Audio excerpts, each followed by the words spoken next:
Oi pessoal, tudo bem? Espero que vocês estejam bem. Esse vídeo vai para o sexto ano do Colégio Ateneu e nós vamos continuar os estudos sobre os povos da América, os povos astecas, maias e incas. Tudo bem? Então vamos lá? Estamos na página 147, que a gente parou no último vídeo. Essa daqui, ó. A América dos Astecas, Incas e Maias. É muito bonito porque tem essas gravuras aqui, ó. Peru, os Astecas, o México, Guatemala. É bem bonitinho. E a gente vai seguir para o estudo dos Maias, que é na página 148. Esse daqui, ó. Muito interessante. Essa cidade aqui que tá na imagem, nessa imagem aqui, é o sítio arqueológico da cidade de Itacal, na Guatemala, tá? É uma foto tirada de 2019. Essa cidade de... Na verdade, eu acho que não fala Itacal, é Tikal. Tikal. Ela é uma cidade lá na Guatemala que data, né, tem origem nos anos 800 a 200 a.C. Foi, acho que a maior cidade, o maior centro urbano dos maias, tá? Dos povos maias. Eles chegaram até 50 mil habitantes nessa cidade, é muita coisa, tá? Lembrando que os maias se localizaram na região que a gente chama hoje de México, Guatemala, Belize, El Salvador e Honduras, na península de Yucatán. Tudo bem? Só para vocês lembrarem. Os maias, eles eram organizados em cidades independentes. O que isso significa? Eles eram cidades autônomas, estados autônomos. Vocês já estudaram isso um pouquinho quando eu falei das cidades-estados para vocês, da formação das cidades-estados lá na Antiguidade, lá no Oriente Médio. Os maias tinham uma estrutura política parecida com isso, tá? Cada cidade maia tinha seu líder, tinha lá sua economia, suas regras, suas leis. Então não era um império organizado com um líder só, não. Eles tinham cada um a sua cidade ali e a sua cidade era quase que um estado com as suas leis, regras, economia e seu líder. Tudo bem? Eles chegaram a ter esse centro urbano que é Tikal, que tem hoje esse sítio arqueológico, né? Tem as ruínas da cidade. Foi uma cidade enorme, como eu falei, chegou a ter 50 mil habitantes. Lá eles tinham tudo, tinham templos, praças, palácios, tinha uma sofisticação na produção artística, né? Os maias eram artisticamente muito avançados, produziam muito artesanato, muitas obras de arte, muitas pinturas, com muitas tintas e cores que impressionavam, tá? Eles produziam muitos alimentos, diversos alimentos, como a gente pode ver nessa imagem aqui. Então, eles produziam milho, cacau, tomate, feijão, abóbora. O milho para os maias, para os povos, na verdade, da América, era muito importante. Era a produção, acho que principal, o principal alimento deles era o milho, tá? Eles faziam sacrifícios para os deuses, eram politeístas, acreditavam em vários deuses, e entre as oferendas que eles tinham eram os alimentos que eles produziam ali na região. Então eles entregavam como oferenda para os deuses, certo? Eles conseguiam fazer reservatórios de água, tá? Tinha escassez de recursos na região, então era difícil encontrar água, fazer essas plantações, por isso eles faziam diques, tá? Eles tiravam a água dos rios e levavam por meio de diques até as plantações que às vezes eram afastadas dos rios. Então eles faziam esse sistema de aproveitamento para conseguir fazer as águas chegarem. Era um sistema de canais de irrigação, né? Eu vou colocar uma fotinha para vocês porque era bem interessante a gente ver como que povos, né, que viveram lá século 13, conseguiam produzir canais de irrigação tão complexos e também plantar em regiões montanhosas. Para isso, eles usavam um sistema parecido com o dos incas, que eu vou falar daqui a pouco, que era os canais de irrigação junto com terraços, tá? Eles faziam agricultura em terraços. É bem interessante porque se você furar a terra de uma montanha, pode ocorrer deslizamento, você vai colocar água numa montanha, isso é super perigoso. Então eles criaram uma tecnologia, desenvolveram uma tecnologia para plantar em degraus. E isso fazia com que o solo ficasse fértil, eles conseguissem plantar e não tivesse deslizamentos. Olha como eles eram inteligentes, né? Interessantíssimo. Eles praticavam agricultura, como eu falei, também caçavam, né? Utilizavam ali água para pescar, mas não era a base da alimentação deles, não. Era a plantação, a agricultura mesmo. Eles desenvolveram uma escrita muito interessante. Eles faziam em placas de pedras essas escritas, a escrita maia, tá? Que é essa daqui, ó, muito legal. Eles faziam nesse tipo de placa. Eles faziam também em cascas de pedra, tá? Cascas de pedra, ó, cascas de árvores. Eles usavam as pedras, argila e também cascas de árvores para fazer livros, para fazer, né, textos, escreverem seus registros. Eles também desenvolveram o que a gente chama de sistema numérico maia. Os maias foram os primeiros povos a entender o conceito de zero, o número zero, e isso melhorou, deixou mais precisa a contagem dos maias. Então eles tinham um sistema numérico muito complexo, tá? Até perto de outras civilizações que não estavam na América, o sistema numérico dos maias era muito, muito avançado, né? Pro desenvolvimento que eles estavam, o estágio de desenvolvimento que eles estavam, o sistema numérico deles era bem avançado. E tem aqui até uma imagem, ó, pra gente ver. Eles faziam esses desenhos aqui, ó. Esse desenho aqui representava o zero, cada bolinha, uma bolinha 1, 2, 2, assim por diante, e o tracinho número 5. Então, 5, 6 com uma bolinha, 7 com duas, é bem inteligente, bem interessante. Eles marcavam nessas placas aqui, utilizando esse sistema numérico para organizar a sociedade, para contar a quantidade de pessoas nessa civilização da sua cidade, para também eles entenderem quanto de plantação eles tinham, quanto eles produziam, em que época. Então eles faziam essas anotações. Muito legal, né? Os maias também tinham uma curiosidade muito grande com os astros. Eles queriam entender como funcionavam os astros, como os astros influenciavam nas suas plantações, né, no processo de agricultura. Então, eles criaram literalmente observatórios para tentar entender esses astros. Então, eles desenvolveram a astronomia, tá? Os maias desenvolveram a astronomia e fizeram calendários complexos. O calendário maia é um calendário solar, baseado no ciclo solar. Eles contam 365 dias no calendário deles. Engraçado que o calendário maia, ele era feito assim, ó, em forma de círculo, estão vendo? Tinha 365 dias dividido em 18 meses. E essa roda aqui do calendário solar maia é datada do século 6 depois de Cristo, então é bem antigo, tá? E os meses tinham 20 dias, cada mês tinha 20 dias. Então eles tinham um sistema complexo de astronomia. E tem uma lenda maia que o mundo acabaria no ano de 2012, né? O apocalipse chegaria no ano de 2012, tanto que na época do ano de 2012 vários filmes saíram com tema de apocalipse por conta do calendário maia, então eles tinham toda uma mística em volta disso.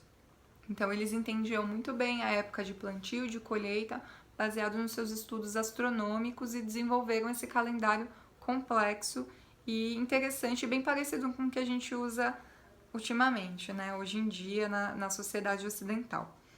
As mulheres maias se dedicavam às tarefas domésticas, como vocês viram lá no mito, né, maia, como eu falei para vocês, já dá para entender um pouco o que eles achavam que era o papel da mulher.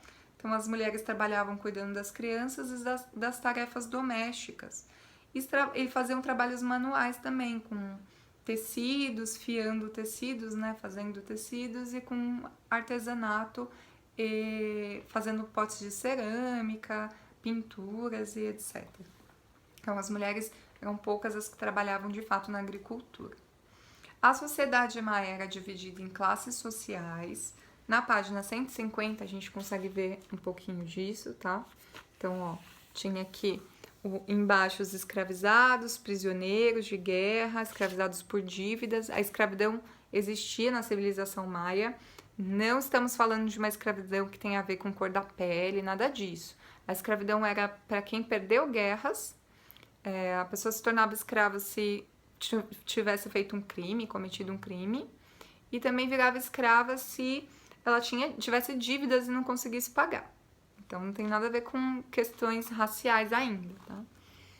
Aqui em cima, acima dos escravizados, estavam os artesãos, os mercadores e os camponeses, tá? Eles eram mais importantes do que os escravizados na sociedade. Acima dos artesãos, mercadores e camponeses estavam os nobres, que vocês sabem que formava-se a nobreza a partir de pessoas que estavam próximas ao líder, né? E acima dos nobres ainda tinha a corte. A corte era formada por guerreiros, sacerdotes e funcionários do Estado, funcionários que ajudavam na administração, contagem da população, cobrança de impostos, organizando obras públicas e assim por diante. E acima de todos estava o soberano maior. Tá? O soberano. Lembrando que os maias se organizaram durante muito tempo em cidades-estados, aos poucos eles criam uma estrutura de um estado mais centralizado em um governante só, tá? Mas era comum que cada cidade tivesse o seu e a sua estrutura social. Tudo bem? Outro povo do passado eram os astecas, né, do passado da América, que se localizavam ali no norte do México, e eles tinham uma cidade que era a capital do seu reino, chamada de Tenochtitlan. É um nome difícil, né? Tenochtitlan. Essa cidade foi representada numa obra de arte do mexicano, do Diego Rivera, e ele fez uma representação do que os relatos históricos de viajantes espanhóis falavam sobre essa cidade de Tenochtitlan. E tá bem aqui, ó, esse mural que ele pintou. É incrível essa imagem, tá?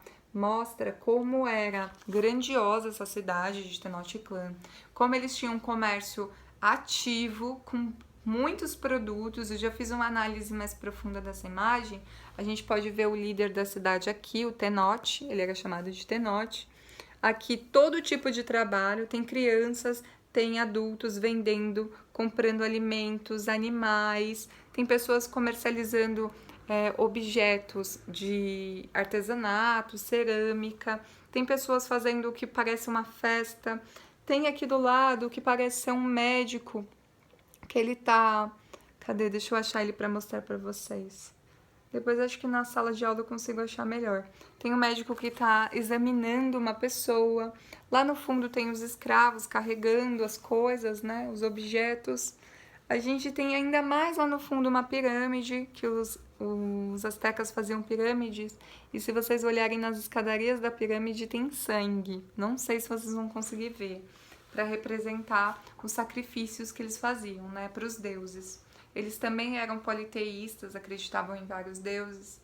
E normalmente faziam-se sacrifício de animais em homenagem aos deuses, mas também de pessoas, de humanos.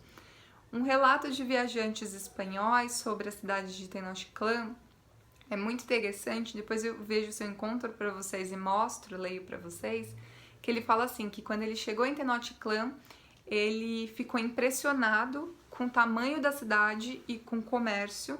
Se vocês repararem nessa imagem mesmo, dá para olhar que a cidade ela foi feita em cima de um lago, né? Ela foi toda construída em cima de um lago, então tem água aqui, ó, por todos os lados, porque a cidade foi estruturada em cima de um lago, quase como Veneza, né?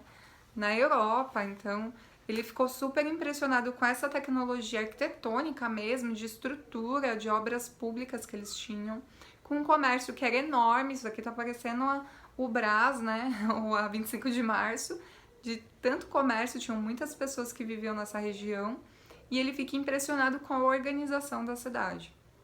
Só que ele, como um espanhol etnocêntrico na época, a gente tá falando do século XVI, ele fala assim, eles eram muito desenvolvidos, porém ainda selvagens, faziam sacrifícios humanos, porque ele viu um sacrifício numa dessas pirâmides, então ele falava que eles eram selvagens. A gente sabe que ele estava sendo etnocêntrico por não entender a cultura do outro, né, a parte religiosa de outros grupos. do grupo dos astecas, né? Então é bem interessante como eles eram organizados. Tinham várias cidades, não era só essa, tá? Mas essa era a principal, Tenochtitlan. Todo mundo pagava impostos ao líder, tá, da cidade, eles tinham um imperador. As cidades, elas tinham uma estrutura urbana muito grande, com edificações, tinham templos, palácios, mercados, eram cidades bem grandiosas mesmo, tá? Os astecas, eles tinham ruas até pavimentadas, diques, e também viviam da agricultura, certo? Eles desenvolveram uma escrita pictográfica, que é essa daqui, ó. É muito interessante. Eles faziam desenhos, estão vendo? Desenhos de animais e de pessoas, de seres humanos, da natureza, e cada desenho representava uma coisa, uma ideia ou uma história, né? Eles faziam esses símbolos para se comunicarem, para guardar informações sobre o comércio, sobre as plantações, sobre os impostos. Claro, tinha um grupo que a gente chama de escribas que vão dominar essa escrita, que vão produzir essa escrita, vão fazer esses desenhos. Não era qualquer um que fazia isso, tá? Eles também desenvolveram um calendário solar de 365 dias e também tinha um calendário divino, tá? Um calendário sagrado dos deuses, que eles chamavam de Códice Borbônico, que tinha 260 dias. Essa imagem aqui é do calendário sagrado deles, tá? Essa imagem aqui é do Código Borbônico deles, que eles faziam um calendário, cada mês representava um deus, um dos deuses sagrados para eles, tá? E normalmente tinham deuses para colheita, para as plantações, o deus da chuva, deus do sol e etc. Os astecas, eles eram muito importantes também no desenvolvimento de uma economia comercial. E isso era quase que uma novidade para os europeus, quando os europeus chegam na América, como povos que eles chamavam de indígenas, daquela forma bem etnocêntrica, tinham um comércio tão desenvolvido. Mas aí, obviamente, que eles perceberam que eles também viviam da agricultura, que a agricultura era a principal atividade econômica dos astecas. Eles plantavam em plantações incríveis, assim, eles faziam plantações incríveis que chamavam de chinampas, que eram canteiros flutuantes de plantações. Olha, eles faziam esses canteiros de plantações flutuantes no meio do rio, como eu falei, Tenochtitlan foi feita em cima de um lago, e eles faziam as plantações em cima do lago. Isso era uma tecnologia, assim, assustadora para a época, de tão incrível que foi, né, no período que eles criaram. Então, eles faziam literalmente canteiros de plantações flutuantes. Como eles faziam isso? Eles trançavam junco, que era resto de casca de árvore, tá? Eles trançavam e cobriam com terra fértil do próprio rio. Então, eles trançavam madeira antiga, madeira velha, e eles iam prendendo essa madeira e colocavam terra por cima do rio para fazer essas plantações. Então a plantação ficava ali flutuando e estavam presas umas nas outras para não sair também nadando, né, essas plantações. Muito interessante, né? Pensar que a madeira flutua, por isso que eles entenderam que era melhor fazer com madeira e entrelaçar as madeiras para fazer esse tipo de plantação. Eles não tinham tantas terras férteis assim, então eles improvisaram para sobreviver. Como eu falei, a tecnologia é desenvolvida de acordo com a necessidade de cada povo, né? E eles tinham uma necessidade de plantação de terras férteis, eles criaram a própria terra fértil deles, eles tinham muita água.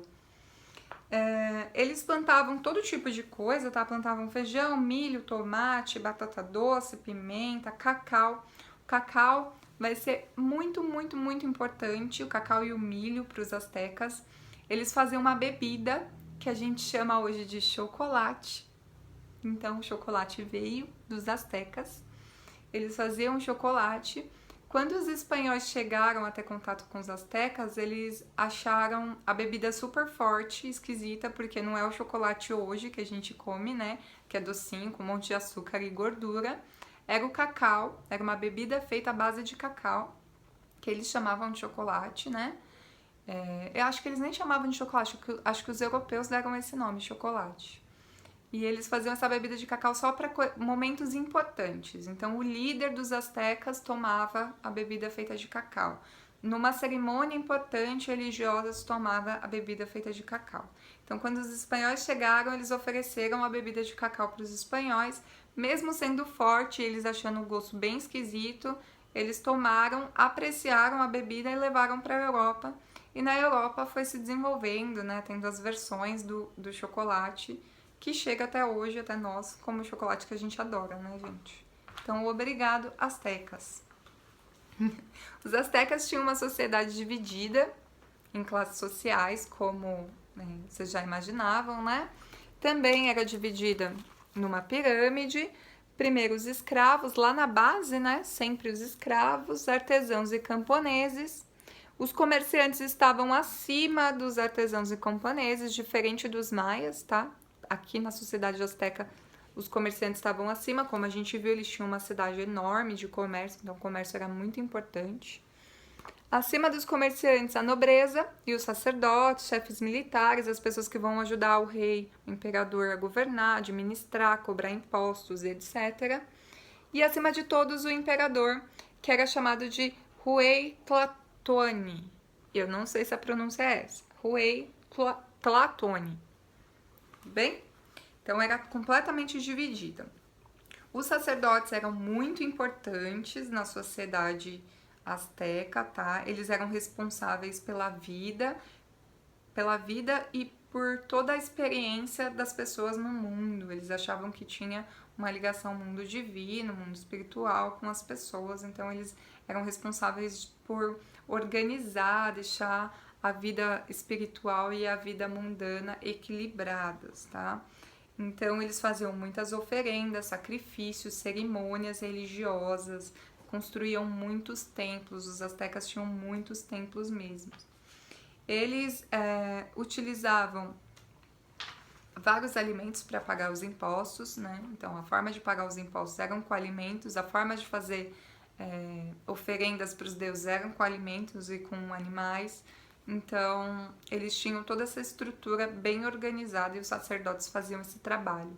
E os administradores tinham um grupo só para cobrança de impostos, os astecas. Legal, né? As mulheres eram ocupadas com trabalho de artesanato, faziam tecidos, né? Eram tecelãs. Tem até uma imagem aqui, uma caricatura, uma ilustração de mulheres tecelãs astecas. E isso aqui era vendido, tá? Esses tecidos eram vendidos nesse grande comércio que os astecas tinham. Na página 154, vocês vão fazer essa atividade aqui, bem? Vão fazer essa atividade aqui, falando sobre os astecas, a vida dos astecas, o que eles achavam importante. E aí, no próximo vídeo, eu falo um pouquinho com vocês sobre os incas. Hoje eu não vou terminar os incas porque eu quero falar mais enfaticamente. Os incas desenvolveram uma tecnologia muito incrível de irrigação também. Os incas tinham uma sociedade dividida. Eles têm uma cidade inca que ficou muito famosa, que é a cidade de Machu Picchu. Então eu quero falar com um pouquinho mais de tempo. Tudo bem? Então fiquem bem, boa semana para vocês. Beijinhos e até mais.